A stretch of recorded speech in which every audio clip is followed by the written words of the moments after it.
Welcome, everybody, to another episode of the Wrestling vs. the World podcast. If you're enjoying your day, sweet. If not, then what the hell ever. It's time for a bit of another fun one here. And that is, I've already done the episode of Rugrats where they did an entire episode related to wrestling. Today, even though it's not the full runtime episode concept, it's still a good part of it, so I'm going to bring it up. One of my favorite episodes of Ed, Ed, and Eddy, Tag Yer Ed, from Season 1. Now, I'm going to cover every single part of the episode so that we get the full story and everything, so let's kick in. So the episode begins with the Eds joyfully finding a box of Chunky Puffs in Ed's cupboard. And then after hearing that there's a prize inside the box, Ed thinks he won Eddy. And instead he gets a giant marshmallow shoved in his mouth, which was the actual prize. So then the boys realize that the milk for their cereal has completely gone bad out of the carton, which looks more like butter. So this gives Ed an idea to milk Rolf's cow to get fresh milk for their cereal. But unfortunately, when they get there into Rolf's shed, neither Ed nor Eddy knows about milk in the cow, and Ed's deciding to check inside the cow's nose to see if there's milk in there. I mean, there's a body product there, but it ain't milk. But then after Double D reveals that the source of the milk comes from the cow's udders, they all chicken out from milking the cow itself. So, dry cereal it is then! So then as the boys just right afterwards sit on a log and eat the cereal straight from the box, clearly leaving their cereal bowls unattended to, Double D takes a football upside the head because of Kevin and Rolf. And then Double D's attempts to throw the football back leads to the ball hitting him on the head and then failing to even lift the ball off the ground to give it back to them. And then due to Kevin and Rolf laughing at Double D for his failure to throw the ball like a man, or at all, Eddy decides that they need to help Double D's confidence get built up and help out his physical well-being. So they try to give him some workout equipment, their makeshift punching ball that you see at the arcade that measures your punching power.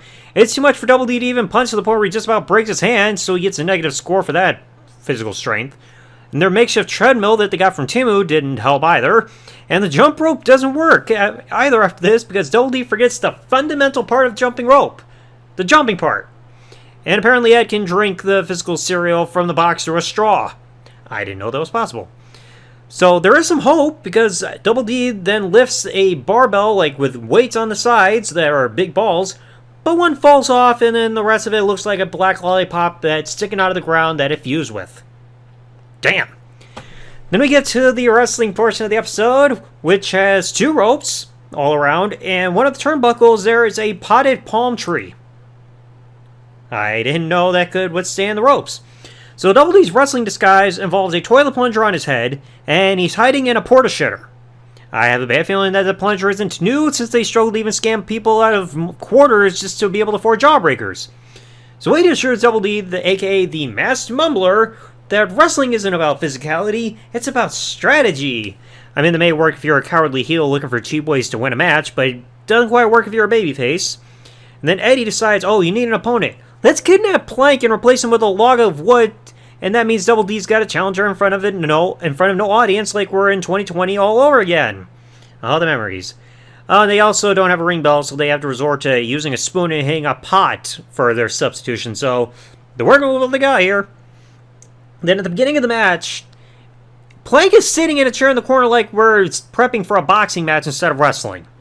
So the Masked Mumbler, he's already showing fear of Plank, despite the fact that Plank can't do anything on his own.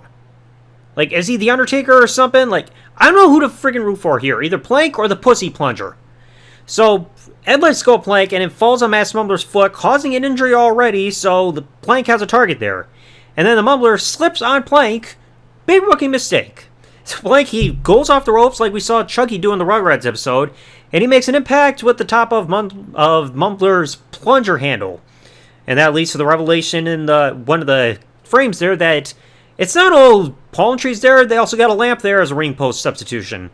So Eddy, he decides to get involved illegally and insists Double D on by handing him Plank, but he doesn't know what to do with him. Like, put him in the sharpshooter, why don't ya?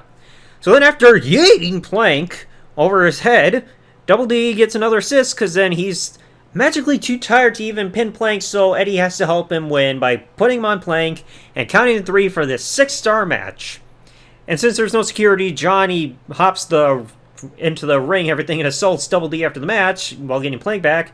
So I guess Plank's now resorting to be an enhancement talent on the Wrestling Challenge. I mean, it's fitting. And then come the Skanker Sisters. I almost said Skanker Sisters. I don't care, but still. You got the girls there. So the girls are laughing about this, and they challenge the Eds to a 6-person intergender tag match.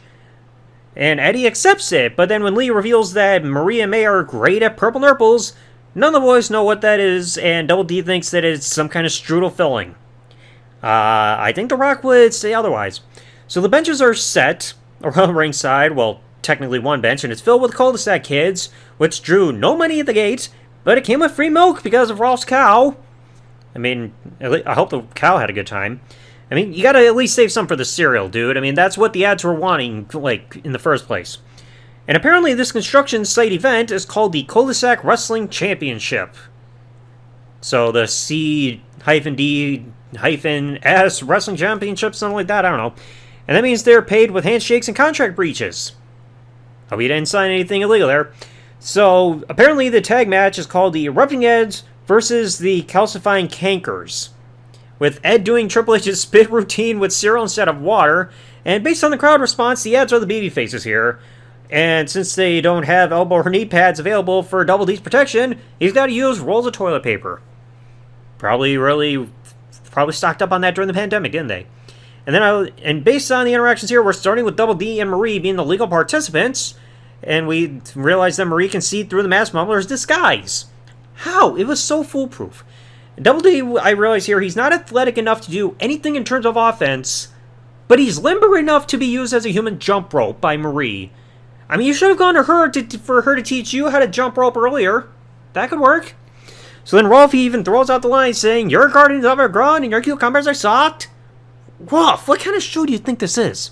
Anyway, even though Double D gets all tied up and everything in bandages, he's quickly able to get over to his corner, and Ed is somehow legally tagged in, despite not being on the apron as the rules dictate at the beginning. So Eddy, he instructs Ed, "Hey, give the girls the burhead bump." But then he doesn't really sell the fact that he's got all three girls attacking him at the same time, and says like, "Oh, I gotta be a babyface. I can't fight girls, because my mother said so." Aw, how commendable.